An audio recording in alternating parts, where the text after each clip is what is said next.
96.9. On est en compagnie de Lucie Hainaut, médecin vétérinaire du réseau Passion Animaux. Et ce matin, il y a un article dans la presse, de la Presse Plus, et même sur Cyberpresse, pour ceux qui veulent le voir, qui ne sont pas abonnés. Là.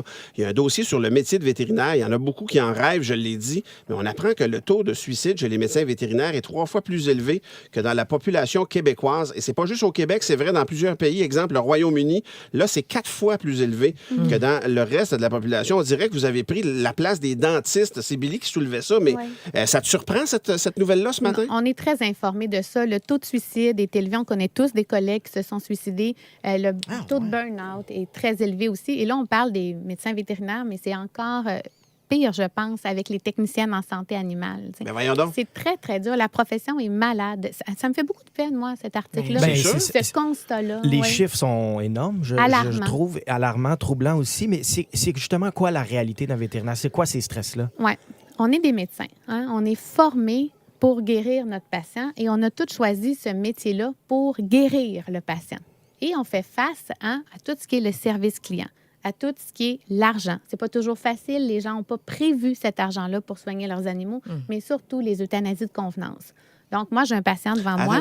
Excuse-moi, une euthanasie de convenance. C'est un patient qu'on pourrait sauver. OK? Par exemple, une fille qui est en nouvelle relation avec son chum, le chum n'aime pas le chat. Elle se présente, elle veut faire euthanasier le chat. Là, tu dis non, moi, je ne l'euthanasie pas, ce chat-là. Tu comprends? Il est en santé. Le chum à côté, je vais le crisser dehors, tabarnak. C'est super. Qu'est-ce que tu fais? Est-ce que tu laisses le chat aller dehors? Qu'est-ce que tu fais? Alors là, puis tu viens de faire faire ça. Tu ne peux pas non plus avoir la responsabilité de chercher une adoption ou quelque chose on comme ça. Mon Dieu, refuges, dans chaque clinique vétérinaire, il y a des chats à l'adoption. Partout au Québec, on donne des animaux, tu comprends, où on les vend à frais complètement minimes. Ça, il y en a dans toutes les cliniques vétérinaires. Mais à un moment donné, si ça arrive 10, 15 fois par jour, qu'est-ce que tu fais? 10-15 fois par jour, cette situation-là peut vous arriver? Dans certaines cliniques, ça peut aller jusque-là, oui. L'article dit qu'il y a 300 000 euthanasies d'animaux chaque année juste au Québec. Oui. C'est énorme, ça, il me semble. Oui. C'est un peu il y a comme des euthanasies qui sont justifiées. Il ne faut pas penser que chaque euthanasie ne l'est pas. Là. Il y en a des euthanasies qui sont justifiées, mais il y en a d'autres qui ne le sont pas. Mais dans tous les cas, nous, on pourrait aider cet animal-là. Et c'est ce qu'on sait faire. C'est un peu aller contre votre vœu c'est à l'inverse d'aider, on dirait comme le serment d'Hippocrate pour les médecins, mettons. C'est comme si on obligeait... On l'a, nous aussi. Et puis, tous les gens qui sont vétérinaires sont rentrés en médecine vétérinaire par amour des animaux. On aurait tous pu être médecins humains. On avait ces notes-là. On choisit de l'être parce qu'on veut travailler avec les animaux. Tu ne veux pas les tuer. Ben non. Et là, quand tu arrives dans la profession, tu as le choc d'une réalité. Là, et l'interprétation que les gens font de la souffrance animale. On va avoir des animaux qui sont souffrants. On essaye de l'expliquer au propriétaire, mais lui, il pense qu'il est bien. C'est à lui, cet animal-là. Si on ramène ça au service client, parce que vous devez certainement gérer des gens, des fois, qui n'ont soit pas les moyens ou qu'ils veulent absolument, quand la cause est peut-être terminée, continuer. La relation avec le client, ça doit aussi être un stress à certains moments. Tous les jours, on gère de la chicane. Hein? Par exemple, madame veut traiter, monsieur veut pas. Commence à chicaner devant nous. Tous les jours, on va se faire dire, c'est de ta faute si mon animal va mourir. Ben voyons donc. Oui.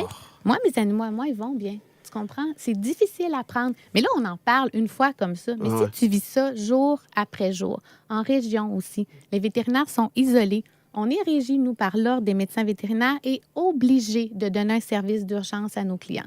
Ici, dans la région montréalaise, c'est facile. On a les centres d'urgence contre le centre vétérinaire DMV, par exemple, qui est ouvert 24 heures sur 24. Mais en Abitibi, ils l'ont pas. Donc, le téléphone va sonner. Chez vous. Chez vous. Ça va sonner la nuit. Ça ne veut pas dire que le client va venir pour l'animal. Le nombre de fois qu'ils vont entendre « Oh, je vais attendre demain ». Ces gens-là ne sont pas capables de prendre des vacances. Ils sont isolés.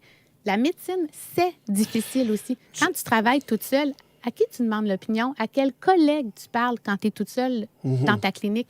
J'ai grandi sur une ferme à la campagne. Est-ce que c'est une réalité qui est à la grandeur du territoire ou c'est plus problématique dans les grandes villes comme Montréal, ce choc-là? Est-ce que j'ai l'impression qu'un agriculteur va garder son cheptel, il ne te fera pas abattre une vache sans raison, tu comprends? Ils en ont besoin, des animaux. C'est pas moins tant qu'elle produit. Ouais. Tant qu'elle produit. Tu le sais comme moi. Hein? Après 4 lactations, elle ne produit pas. Elle s'en va, cette vache-là. Fait que non, c'est quelque chose qui touche peut-être plus le secteur des petits animaux, mais malheureusement, ça se retrouve aussi chez les praticiens de grands animaux. Hey, tu nous troubles ce matin, ça pour vous vrai. tente pas de finir ça mieux? Une petite question facile.